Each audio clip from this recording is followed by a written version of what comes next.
Feminism has switched women from duty to materialism. Can you explain what you mean by that first? Yeah, I can't think of a single, when you talk about egalitarianism being, so let's start with this, I guess. Are rights real? Real in what sense? Do they materially exist anywhere, or are they concepts of the mind? Yeah, rights are concepts of the mind. Yeah, so they don't actually exist, right? No, something that's a concept still exists. Where? Yeah, like feelings exist, thoughts exist. Where? They exist within the mind. You just said that. Yeah, where's that? In the mind? Where is that, though? In brains? So the brain exists inside the mind? The mind is constituted of the brain.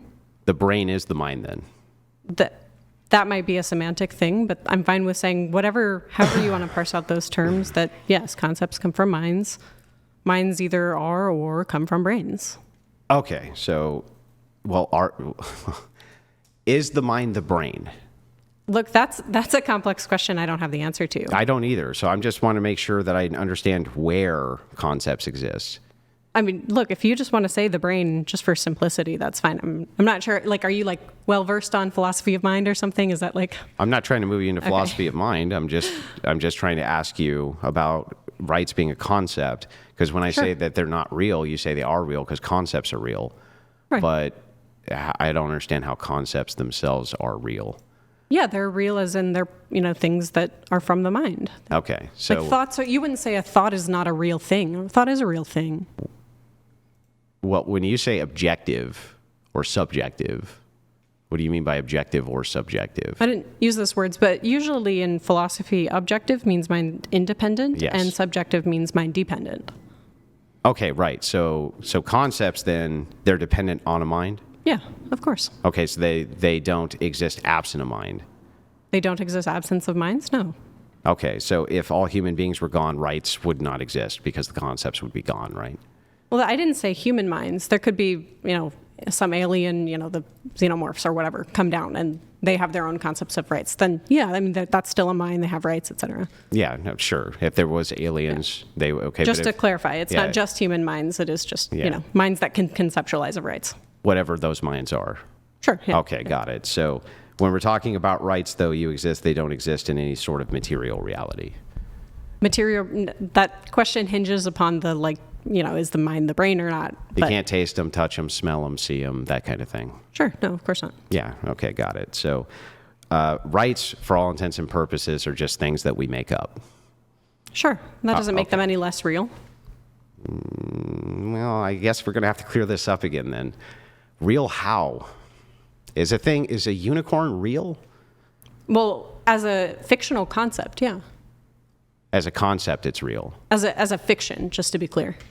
There's a way that fiction is used in a technical sense. I'm not super familiar with it, but you can point to things that are fiction and things that aren't fiction. So it would be maybe Spider-Man is real in a sense, but he's real in a fictional way. He's still real, right? There's still a book. There's still movies about him. There's still actors that play him. In a sense, there is... Well, he's real in your mind. Spider-Man, right? Well, there are material things tied to Spider-Man, right? But there is a real concept of Spider-Man. He's just real in a fictional sense. Got it. So then for you, rights actually do exist as more than... They're not... When you say concept, you actually believe concepts are real in some sense. I think they're real in a mind-dependent way. Mind-dependent. When you say... So I think what you're doing here, and you can correct me if I'm wrong... I'm making sure we just don't equivocate. But it seems like what you are doing might be a little bit of that, but it might seem like you're saying something is only real if and only if it's material. Do you believe that or no? I don't. No. Okay. I'm just making sure that we get the view clear. Sure, yeah. So there can be real things, even if we don't have a specific definition, there can be real things that aren't material. Yeah, concepts. Yeah, sure. Okay, got it. So rights are a concept. Yeah, they are a concept, but they are real. But in the sense that concepts, in the sense that concepts are real. Right, just like your feelings are real, just like your thoughts, your dreams are real. Got it. And concepts are changeable, right? Just like rights. The concepts themselves, yeah, the way that people think of things, yeah. Those things can change, sure. Okay. So we've established that rights are just concepts. Concepts can be real. I'll just agree in that sense because, again, it doesn't really matter, I guess, in this particular confine. So when I say duty you would have to exist, or you'd have to admit is also real then as a concept. What do you mean by duty? Obligations that you have absent entitlements. And I would classify rights as being entitlements you have absent obligations. So you said a duty is an obligation absent an entitlement? Yeah. And then you said that, what was the second? That for a right, it would be an entitlement absent a duty.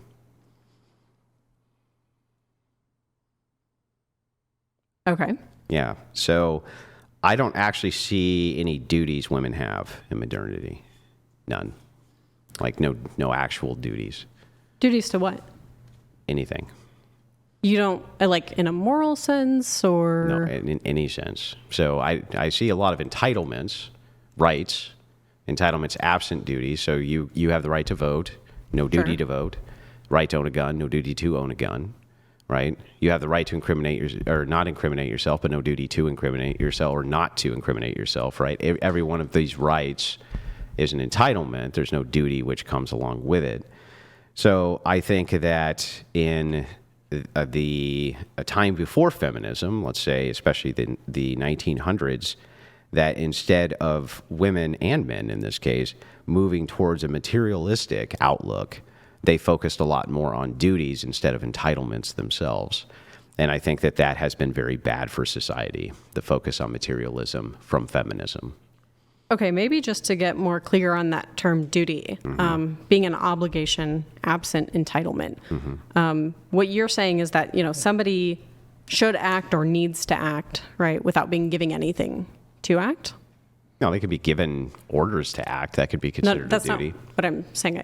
Okay, maybe there was some miscommunication there, but something that, you should do whether or not you're rewarded for it or something like that. Is that something like what you mean? Yeah. Okay.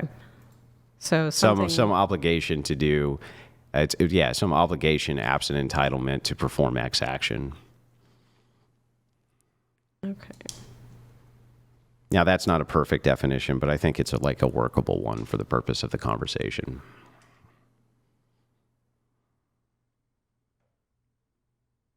Okay, so you think that, women don't have any duties, but they do have... But I think men do. I think men have duties. Can we get clear on if you're making a descriptive claim or if you're making some sort of prescriptive claim? Descriptive. Descriptive? Okay, so you think that men have duties and women don't? Yes. And that you think that women have rights and men don't have rights, or they do? I think that women have more rights than men do. So this would come down to my argument for conscription. It's very simple. Men have a duty and obligation to sign up for the draft. Women have no such obligation or duty to do so, but women can still vote to send men to wars and then not fight in them because they can't be drafted. So I would consider that to be an extra right that women have that men do not have, because they are they actually have to sign up and be conscripted during wartime. Okay, sure. And absent wartime. Okay, so this is argument feminism bad because men have to go to the draft and women don't, and they both get the right to vote? No, this is an argument for materialism. I'm just expressing that when we moved away from a duty-based society for women, I can't think of any actual obligations that women have as far as duties to society, but I can think of actual obligations that men do have still as a duty to society. And so it seems that women themselves actually have more rights in modern society than men do. And also, right, that a lot of this movement towards the idea of more additional rights comes from materialism itself. Everything seems to staunchly revolve around I want, me, I want, because it feels good. Okay. Sure. I'm not sure. Maybe we could get more clear on materialism there. I'm not for the draft. I am for people voting. I think people should vote. So if you're making descriptive claims about okay, well, you think that this moved towards materialism, and I'm thinking maybe you're talking about Marxist materialism, or do you mean something totally, do you mean materialism in a totally different field? Yeah, in this case, very simple, right? I'm just using materialism in the sense of stuff, stuff in the replacement for something that is not stuff. Like, for instance, if we're talking about concepts of God, of country, of nation, of state, things like that, which could be fulfilling, and materialism would be the idea that like stuff can be fulfilling, like actual material goods, things like this can be a form of fulfillment. Okay, so materialism, from what you're defining, is that material goods can be fulfilling. Yeah. Okay, this has to do what with feminism? That what feminism has done is move women more towards materialism than duties. Duties would be this idea of the conceptualization of I ought to do things outside of because it feels good. Whereas materialism is I'm going to get this stuff because it feels good. Right. I mean, I can think that people should do things because I think it would have good outcomes for them. Like, I think that people should vote because I think that that helps them pursue their political goals more. And I think that people enjoy freedom. I think that's good for people's well-being, is to have personal freedoms. Doesn't seem to be. It seems to be that limiting people's personal freedoms is pretty good for their well-being. Well, it seems, okay, well, in some senses you would agree with that. In some senses you wouldn't, I assume.